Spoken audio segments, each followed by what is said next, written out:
To that development on Saturday.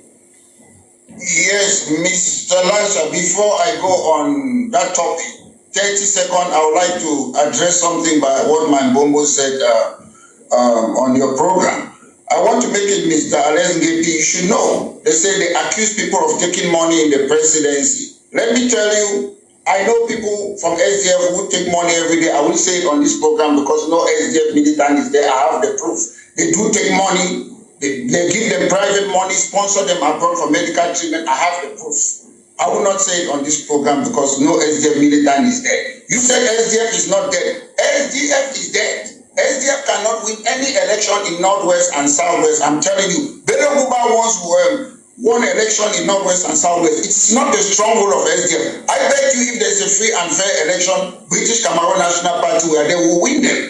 You make another thing again. Fundi stood as Union for Change in, is it 1992. It was Fundi was not a candidate for SDF. He was a candidate for Union of Change. So Fundi is not that strong. Then you talk about for an Anglophone to be a president, you need Francophone. No, you don't need a Francophone. If I stand as a presidential candidate in the Cameroons, I will tell them that health is going to be free. I will tell them that university will be autonomous. I will tell them that we need equal status institution first. You don't need to talk about personality. Alex Gaby, you're talking about politics of personality call. I don't think an Anglophone being a president will change the problem in Cameroon. Tell me your manifesto. What do you stand for on health, road and what? Electricity, water, road. People want to know. They don't want to know whether you are Anglophone or Francophone. They don't want to know. Tell them what is your manifesto. How are you going to bring electricity for everybody? How are you going to make a hospital to be free for everybody? That is what the people of the Cameroons want. They don't want to know whether you are Anglophone or Francophone. Thank you. I go back to the issue about what is happening in Boya. First of all, I will tell you, this is my position. I've always been like this. I'm a non-violent activist. I condemn violence of any kind. But let me go back to the laws of Cameroon, the constitution. When President Paul Biya, who is on this took an oath, Mr. Biya took the oath to follow the constitution of the Cameroon, to maintain law and order, to enforce laws, to bring security for the citizens of the Cameroons. So when I see in our country criminals commit acts, instead of us to say the government is not tough on crime and the causes of crime, we blame a criminal. Do you know why we have a criminal justice system in the Cameroon? Because we know people are going to commit crime. Do you know why we have police and gendarmes in the Cameroon? Because we know people are going to commit crime. When 20th May was postponed because of COVID, because it was health and insecurity was postponed, the government of the Cameroons know that the people in Northwest and Southwest former British Cameroon are not safe. They know that the CDC workers are not safe. Why are you forcing, politicizing mountain race? I am the child of mountain race. I grew in Boya. Father Water Stevie, Evander, I was always watching it. We love it. It was not politicized. Now they have made the mountain race to become a political tool, even amidst the reason that there's insecurity in Boya. You have to force it to go on. The government is a government. They have a duty to protect our people. You something, an explosion should go. You show the international community A is bad, B is bad. That's not what we want. Maître Alex, vous voulez par là dire qu'on ne devrait pas avoir l'ascension du Mont Cameroun parce qu'il y a la crise dans le nord-ouest et le sud-ouest? There is something, as I say, the constitution of the Cameroon makes it clear. The government is responsible to protect the people for security of the citizens.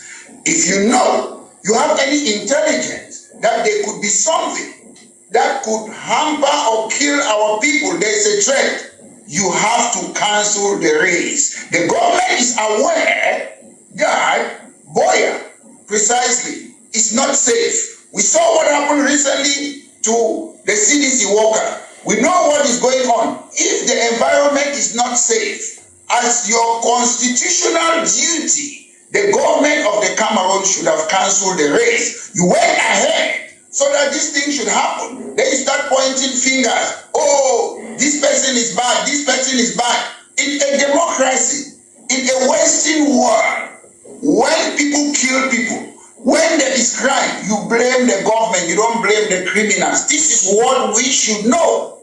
You go to government, taxpayer, they don't give you the money to embezzle it. They give you the money to protect them. It is a social contract. I keep on saying the government must know how to govern a country. You don't go into government to make people like Atangakona to steal the money, Chitisiswa to steal the money, Abba to steal the money, Desiree Engo to steal the money, Mendoza to steal the money, Ondongdong to steal the money. That's not why you go into government. You go into government to protect the people. Okay, Maitre. The government should know that. Okay. And when these things happen, why is it that what the explosion was not in Yaoundé? Why in Boya? Why not in other parts of Cameroon? Why in Boya? So who should be answering that question? Who should be answering that question? The perpetrators, or the innocent citizens, or the government? Who should be answering that question?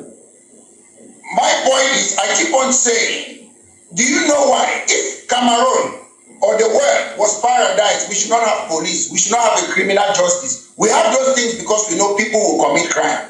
We know. Maitre Alex, I was in Boya. I saw the level of security in Boya. To say government is not securing the people should be an overstatement. Mr. Lasha, you don't see security.